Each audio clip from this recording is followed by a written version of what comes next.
তুই যে নজরুল, অতীত ভুলে গেছো নজরুল, অতীত তোর মনে নাই।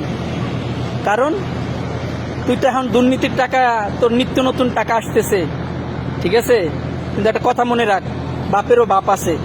আজকে তোর দিন, পরের দিন কিন্তু আরেকজনের হইতে পারে।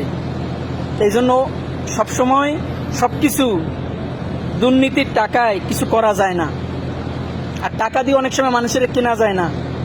তুই আজকে আমার বাড়িতে পুলিশ নিয়ে আইয়া কাজ বন্ধ করে দিয়া তুই কইতেছিস থানায় জিডি করা আছে তোর নামে। ফেসবুকে আমি সত্য কথা তুলে ধরাতে যদি জিডি হয় আমার নামে, তাহলে তুই যে লোকজন হায়ার করে তোর দুর্নীতির টাকায় যে আমার বাড়ি হামলা করলি, আমার বাপেরে মারার হুমকি দিলি, তোর পোলা যে আমার বাপেরে মারার হুমকি দিয়েছে, বয়স পর্যন্ত তোর আগের ফেজ আমি ভিডিওতে ছাড়ছি, তাহলে সেইটার কোনো বিচার নাই। কিন্তু তোর নামে আমি সত্যতা তুলে ধরছি, এই জন্য তুই আমারে কি থানায় জিডি করছো।